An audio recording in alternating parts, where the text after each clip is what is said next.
मैं आपको ये बता दूं कि अगर आप मेरी बातों से सहमत नहीं हैं और अगर आपको लगता है कि ये पता नहीं क्या बोलने वाली हैं, तो ये वीडियो आपके लिए नहीं है। आपको ये वीडियो को देखने की जरूरत नहीं है।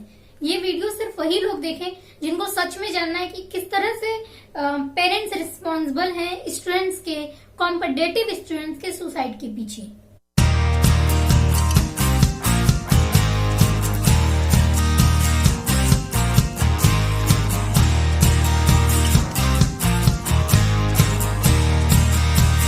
Hello everyone, welcome to Psy generation.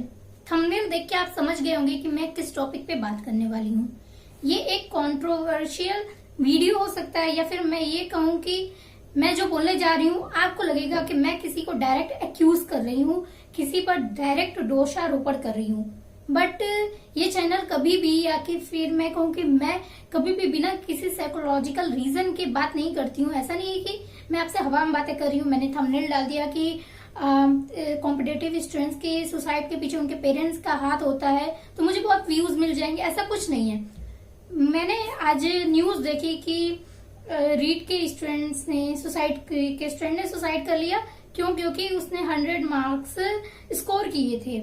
इसी तरह आप अक्सर देखते हैं कि कोई स्टूडेंट जो कि आईएएस के लेवल की तैयारी कर रहा था, कुछ नंबर्स से आईएएस क्वालिफाई नहीं करने के बाद सुसाइड कर लिया। इसी तरह कोई ग्रेजुएशन में या फिर ये कहें कि हाई स्कूल में, इंटरमीडिएट में अच्छे स्कोर्स न लाने की वजह से स्टूडेंट सुसाइड कर ले रहे हैं। But most of suicidal risk जो है, जो सुसाइड अटेम्प्ट है, वो कॉम्पिटिटिव स्टूडेंट्स में देखा गया है। सो मैं आपसे यहाँ पे ये बात कर रही हूँ कि क्यों उनके माता पिता रिस्पॉन्सिबल है उनके सुसाइड के पीछे। सो वीडियो को शुरू करते हैं। Let's get started. Baumrind एक फेमस साइकोलॉजिस्ट थे। उन्होंने 1960 में 4 तरह की पेरेंटिंग स्टाइल बताई। उन्होंने बताया कि ये जो 4 तरह की पेरेंटिंग स्टाइल है, यही रिस्पॉन्सिबल होती है किसी भी चिल्ड्रन के एडल्ट बनने पर उसके बिहेवियर के पीछे। यानी कि जब चिल्ड्रन एडल्ट बन जाता है तो उसका जो बिहेवियर होता है, उसका जो नेचर होता है, उसके पीछे डायरेक्टली पेरेंट्स की पेरेंटिंग स्टाइल ही रिस्पॉन्सिबल होती है। सो आज हम लोग ये बताएंगे, इसको कोरिलेट करेंगे किससे, इस बात से कि क्यों स्टूडेंट सुसाइड कर रहे हैं और इसके पीछे पेरेंट की पेरेंटिंग स्टाइल कहाँ तक रिस्पॉन्सिबल है, किस तरह से रिस्पॉन्सिबल है। सो बॉम-रिंड ने 4 तरह की पेरेंटिंग स्टाइल बताई है। फर्स्ट होता है अथॉरिटियन, सेकंड होता है अथॉरिटिव, थर्ड होता है परमिसिव एंड फोर्थ होता है इनवॉल्व्ड, या फिर इसको आप अनइन्वॉल्व भी कह सकते हैं। First, authoritarian parenting style. ये जो होते हैं ना, इस तरह के जो पेरेंट्स होते हैं जो कि अथॉरिटियन पेरेंटिंग स्टाइल को फॉलो करते हैं, इनको लगता है ना कि बच्चे मशीन है, ये मशीन है और इनको कुछ भी करने को नहीं देते। उनके सामने ना लंबी चौड़ी रूल्स रेगुलेशन का पोथा पथरा लेके बैठ जाते हैं कि तुमको ये करना है, ये करना है, ये करना है, ये रूल्स है, ये रूल्स है, ये रूल्स है। ये नहीं बताएंगे कि ये रूल्स क्यों है, इसके पीछे का रीजन क्या है। वो मतलब सोचेंगे ना कि बच्चे रूल्स को फॉलो करें बिना किसी टोक टाक के, बिना इस बात को पूछे हुए कि भाई ये रूल्स क्यों फॉलो करने, इसके पीछे का क्या रीजन है। ये बच्चों को एकदम से फ्री छोड़ना ही नहीं चाहते हैं। वो बच्चों पे पूरी तरह से कंट्रोल रखते हैं। उनके सामने कुछ रूल्स रेगुलेशन पेश कर देते हैं कि देखो तुमको ये सारे रूल्स रेगुलेशन फॉलो करने हैं, अब तुमको फॉलो ही करने हैं। अब बच्चा क्या सोचता है, क्या नहीं सोचता है, उसके मन में क्या है, उनको इससे कोई लेना देना नहीं है। ये फर्स्ट तरह का जो पेरेंटिंग स्टाइल है, ये उसके बारे में है। बेसिकली जो शॉर्ट में अगर आप समझे तो ये बच्चों के सामने रूल्स रेगुलेशन थोप देते हैं। वो नहीं जानना चाहते कि बच्चा क्या सोच रहा है, क्या नहीं सोच रहा है, उसके मन में क्या है, उसकी इच्छा क्या, उनको उससे कोई लेना देना नहीं होता। वो बस खाली ये कहते हैं कि मैंने तुमसे तो कहा था, मैंने तो तुमसे कहा था कि तुम्हें 8 बजे आना है, मैंने तो तुमसे कहा था कि तुम्हें ये वाले कपड़ा पहनना है, मैंने तो तुमसे कहा था कि तुमको क्लास में फर्स्ट आना है। ये इनका जो बिहेवियर है ना, वो इस टाइप का होता है। बच्चों को खुद से कोई काम नहीं करने देते। वो नहीं चाहते हैं कि बच्चा अपने मन से कोई काम करे। बेसिकली वो हमेशा ये चाहते हैं कि बच्चे उनको ओबे करें, उनको फॉलो करें। ऐसे बच्चे जब बड़े होते हैं तो उनमें सेल्फ स्टीम की प्रॉब्लम देखी जाती है। कब? जब वो कोई अपना ओपिनियन देते हैं और उनके ओपिनियन को इम्पोर्टेंस नहीं दी जाती है। आपने अपने कॉलेज में, अपने स्कूल में, अगर आपको याद हो या फिर आप अगर वर्क कर रहे हैं, काम कर रहे हैं, सो आप अपने वर्क प्लेस पे देख रहे होंगे कि ऐसे पर्सन जो कि थोड़ी सी बात पे जब उनकी बात को इम्पोर्टेंस नहीं दी जाती है या फिर उनको डांट दिया जाता है सबके सामने, या फिर कोई इस तरह का जब सिचुएशन होती है, जैसे कि आप लोग किसी डेस्क पे बैठे हैं, वो पर्सन आपको कुछ ओपिनियन दे रहा है, तो क्या होता है, मेजोरिटी होती है ना कि मेजोरिटी एक पर्सन के साथ चली जाती है और कुछ एक पर्सन या फिर ये कहें कि कुछ पर्सन ऐसे होते हैं जिनके अपने अपने ओपिनियन होते हैं, उनको फॉलो नहीं किया जाता। तो उन सारे पर्सन में वो एक बंदा हमेशा हमेशा हमेशा इस तरह का बिहेवियर करता है कि आप इरिटेट हो जाते हैं। आपने बोला होगा, आपको याद अगर करिए तो आप बोलते होंगे ये ना बंदा बहुत इरिटेट करता है, इसका अपना अलग का कहानी रहता है। सो उसमें उनकी गलती नहीं होती है, उसमें गलती होती है उनके पेरेंट्स की पेरेंटिंग स्टाइल की, इसलिए वो लड़का वो बंदा इस तरह से बिहेव कर रहा है। सो ऐसे पर्सन में जब उनके क्या कहते हैं, उनके ओपिनियन को इम्पोर्टेंस नहीं दी जाती है, उनके ओपिनियन को उतना इम्पोर्टेंट नहीं समझा जाता है, तो उनमें सेल्फ स्टीम की प्रॉब्लम देखी जाती है। होता है ऑथोरिटेटिव पेरेंटिंग स्टाइल। इस तरह के पेरेंट्स बच्चों के साथ एक पॉजिटिव रिलेशनशिप मेंटेन रखने में बिलीव करते हैं। वो बच्चों के लिए रूल्स तो बनाते हैं, ऐसा नहीं है कि वो रूल्स नहीं बनाते हैं, वो रूल्स बनाते हैं, बट उसके पीछे का रीजन भी बताते हैं। वो अगर कहते हैं कि बेटा तुम 8 बजे घर आ जाना, तो उसके पीछे का रीजन बताते हैं कि तुम 8 बजे क्यों घर आ जाना। वो अगर बोलते हैं कि बेटा 5 बजे उठ जाना, तो वो इसके पीछे का रीजन बताते हैं कि क्यों 5 बजे उठ जाना। इस तरह के जो पेरेंट्स होते हैं ये नेचर में बहुत फ्रेंडली होते हैं, बट जब जरूरत होती है तो वो स्ट्रिक्ट पेरेंट्स की तरह भी बिहेव करते हैं। बच्चे के अच्छा काम करने पर मतलब क्लास में अच्छा रिजल्ट लाने पर, कुछ अचीव करने पर वो उसको रिवॉर्ड भी देते हैं और जरूरत पड़ने पर उसको पनिशमेंट भी देते हैं। यह देखा गया कि इस तरह के चिल्ड्रन एक रिस्पॉन्सिबल एडल्ट होते हैं और उनमें अपने बात को, अपने ओपिनियन को एक्सप्रेस करने की क्षमता पाई जाती है। मतलब कि वो अपने बात को पूरे जोर के साथ, पूरे शोर के साथ, पूरे मेहनत के साथ और पूरे वैलिड रीजन के साथ पेश करते हैं, जैसा कि उनके पेरेंट्स ने उनके साथ किया था। यानी कि जब उनके पेरेंट्स ने उनके लिए रूल्स बनाए थे तो उन्होंने बताया था कि बेटा ये रूल्स क्यों हैं। ठीक उसी तरह से जब इस तरह के बच्चे बड़े होते हैं तो वो बताते हैं कि मैं जो ओपिनियन दे रहा हूँ उससे क्या फायदा होने वाला है, उसका क्या नुकसान होने वाला है। आपने देखा होगा एक पर्सन जो आपके पास लीडर की तरह रहता है, एक पर्सन जो बहुत ज्यादा ओपन माइंडेड होता है। सो वो ओपन माइंडेड इसलिए नहीं है कि उसने 4 किताबें पढ़नी है, वो ओपन माइंडेड इसलिए कि वो नेट पे इतनी नई नई चीजें सर्च कर रहा है। ऐसा हो सकता है, देखिए पर्सनैलिटी तो ऐसी है कि उसमें चीजों को इन्वॉल्व किया जाए तो वो निखरती है, स्किल्स को इन्वॉल्व किया जाए तो निखरती है। बट हमारे इनबॉर्न कैरेक्टरिस्टिक्स का क्या, जो कैरेक्टरिस्टिक्स हम लोग साथ में लेकर पैदा हुए उनके साथ क्या। अगर आप थोड़े शाय नेचर के हैं तो क्या आप किताबें पढ़ लेने से या फिर इंटरनेट पे थोड़ा बहुत सफरिंग कर लेने से आपको हर चीज, आपकी पर्सनैलिटी चेंज हो जाएगी? जी नहीं, ऐसा कुछ नहीं होता है। सो उनके अंदर वो जो बिहेवियर है वो उनके पेरेंट्स की पेरेंटिंग स्टाइल के कारण है, उसके पेरेंट्स रिस्पॉन्सिबल है इसके पीछे। Permissive parenting style. इस तरह के जो पेरेंट्स होते हैं वो बच्चों के लिए रूल्स तो बनाते हैं, बट उनको इस बात से कोई फर्क नहीं पड़ता है कि उनका बच्चा रूल्स फॉलो कर रहा है या फिर नहीं। वो बच्चों को इनकरेज करते हैं कि बच्चा बेटा अपनी प्रॉब्लम्स को मुझे जरूर बताओ, कोई प्रॉब्लम है तो मुझसे शेयर करो। बट वो इससे लेके इंटरेस्टेड नहीं होते कि बच्चा शेयर कर रहा है या नहीं, उनको इससे फर्क नहीं पड़ता है। ये बिहेवियर आपने अपने आस पड़ोस देखा होगा। यानी कि उनका बच्चा, जब आप गेम खेल रहे होते हैं या फिर आप घर में हैं, उनके बच्चे ने कोई गलती कर दी तो आपके पेरेंट्स बहुत गुस्साते हैं, आपके पेरेंट्स बोलते हैं, आपके पेरेंट्स उनके पेरेंट्स से जाकर के शिकायत करते हैं। गेम के दौरान उनके बच्चे ने कोई गलत व्यवहार किया तो आप जाकर के उनके पेरेंट्स से शिकायत करते हैं कि उसने मुझे मार दिया, उसने मेरे बैट को तोड़ दिया, उसने मेरे साथ ऐसा बिहेव कर दिया। सो ऐसे पेरेंट्स क्या कहते हैं, बुलाएंगे बच्चे को, इधर आओ। बट उनका बिहेवियर क्या होता है, तुमने ऐसा किया। उनके चेहरे पे ना वो सीरियसनेस दिखती ही नहीं है, उनको फर्क ही नहीं पड़ता है कि उनके बच्चे ने किसी के सर तोड़ दिया, किसी का बैट तोड़ दिया, किसी के घर का शीशा तोड़ दिया या किसी के साथ गलत तरह का बिहेव कर दिया। उनको फर्क नहीं पड़ता है, वो ऐसे बिहेव करेंगे कि जैसे ठीक है, बच्चा है, गलती हो जाती। तो इस तरह का बिहेवियर आपको कहाँ मिलेगा? इस तरह का बिहेवियर आपको अपने आस पड़ोस में ही देखने को मिलेगा। तो इसके पीछे कौन रिस्पॉन्सिबल होता है?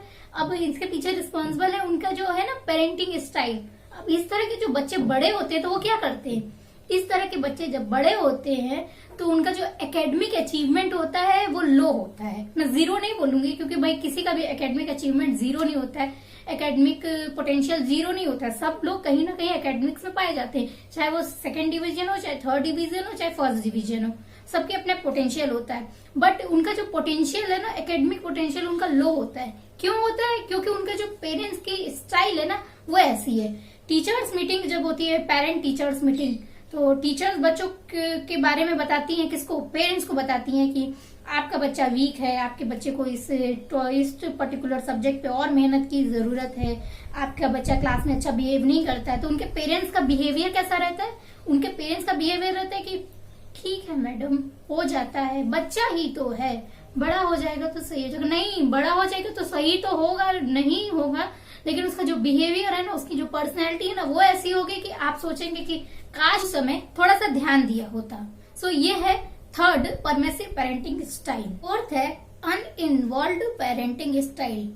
अनइन्वॉल्व्ड से आप तो समझ ही चुके होंगे कि इसका मतलब कि कोई पर्सन इन्वॉल्व नहीं है।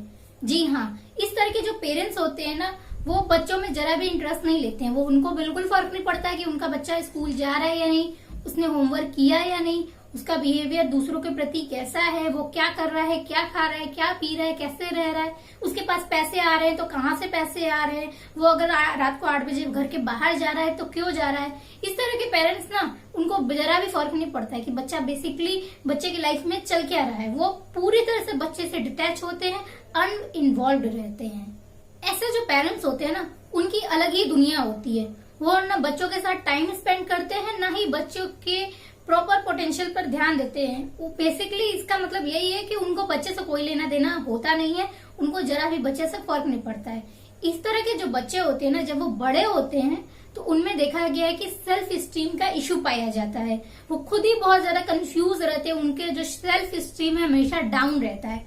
क्यों नहीं डाउन रहेगा भाई? जब पेरेंट्स ध्यान ही नहीं देंगे, उनको फर्क ही नहीं पड़ रहा है, बच्चा खा रहा है, पी रहा है, सो रहा है, आ रहा है, जा रहा है, पढ़ रहा है, नहीं पढ़ रहा है, कहाँ था, कहाँ नहीं था, जब उनको इस बात से फर्क ही नहीं पड़ता है, तो ऐसे बच्चे में सेल्फ स्टीम लो रहेगा कि नहीं, डाउन रहेगा कि नहीं, वीक रहेगा कि नहीं? सीधी सी बात है, बिल्कुल ही रहेगा। इतने डिटेल में आपको इन सारी पेरेंटिंग स्टाइल्स को बताने के पीछे का यही रीजन है कि जब कॉम्पिटेटिव एग्जाम्स होते हैं, बच्चा अगर बार बार क्वालिफाई नहीं कर पा रहा है, मैं कहती हूँ बार बार क्या, वो 10 बार, 20 बार, 50 बार क्वालिफाई नहीं कर पा रहा है, तो पेरेंट्स की यहाँ पे क्या रिस्पॉन्सिबिलिटी होती है? अब जो फर्स्ट वाले पेरेंट्स हैं, यानी कि अथॉरिटियन वाले हैं, उनको तो भैया रिजल्ट चाहिए। उनका तो यही बिहेवियर रहेगा, तुम रिजल्ट लाओ, तुम्हारा रिजल्ट क्यों नहीं आ रहा है, तुम्हारे साथ वालों का तो रिजल्ट आ जा रहा है, वो तो निकाल ले रहा है, वो आईएएस निकाल ले रहा है, पीसीएस निकाल ले रहा है, वो नेट निकाल ले रहा है, जीआरएफ भी हो जा रहा है, सब कुछ हो जा रहा है, बट वो ये नहीं देख रहे कि उनके बच्चे के अंदर क्या पोटेंशियल है, उसका उनका बच्चा कितना ज्यादा स्ट्रेस में है। और स्ट्रेस क्यों होता है? वो स्ट्रेस इनके पेरेंट्स के कारण ही होता है। जब पेरेंट्स की इतनी ज्यादा उम्मीदें रहेंगी कि बच्चा आईएएस बनेगा, पीसीएस, अरे भाई बच्चे को भी तो देखो, बच्चे को टाइम दो। इतना प्रेशर में कोई IAS, PCS, net, JRF qualify नहीं करता है, टाइम लगता है चीजों को। और खास करके एक एवरेज स्टूडेंट को, मैं एवरेज स्टूडेंट इसलिए बोल रही हूँ कि मैं भी एक एवरेज स्टूडेंट ही हूँ। मुझे भी इस वीडियो को ही बनाने के लिए बहुत मेहनत करनी पड़ती है, मुझे ही किसी टॉपिक को कंप्लीट अच्छे से समझने के लिए बहुत मेहनत करनी पड़ती है। उसी तरह जब एक एवरेज स्टूडेंट तैयारी कर रहा है, कुछ बनने के लिए उसने ठाना हुआ है, तो उसको क्या होता है, उसको चाहिए पुशअप। किस तरह का पुशअप? कि पेरेंट्स उसको अप्रेस करें, जब उसका क्वालिफाई नहीं कर रहा है तो उसको मोटिवेट करें, बट नहीं, उनको क्या चाहिए, उनको रिजल्ट चाहिए। अब जो सेकंड पेरेंटिंग स्टाइल है, यानी कि अथॉरिटेटिव पेरेंटिंग स्टाइल, इस तरह के पेरेंट्स क्या करते हैं, इस तरह के पेरेंट्स बच्चों पे एकदम आंख गड़ाए हुए रहते हैं, उनका पूरा ध्यान रहता है, वो शो नहीं करते कि वो बच्चों की चीजों में इन्वॉल्व है, वो शो नहीं करते कि बेटा तुम्हारा इस बार रिजल्ट नहीं आया तो मुझे फर्क नहीं पड़ रहा है। उनको फर्क बिल्कुल पड़ता है, बट क्या होता है कि वो शो नहीं करते हैं, वो बच्चे के साथ लगे पड़े रहते हैं, वो उसको हमेशा मोटिवेट करने की कोशिश करते हैं। अगर बच्चा 3 बजे तक जाग रहा है तो आप देखेंगे कि ऐसे जो पेरेंट्स होते हैं वो भी 3 बजे एक बार बच्चे के पास जरूर आके पूछेंगे, बेटा आप सो जाओ, बहुत देर से पढ़ रहे हो। बेटे ने अगर कुछ ठाना हुआ है तो उसको पूरी तरीके से सपोर्ट करते कि नहीं बेटा तुम कर लोगे।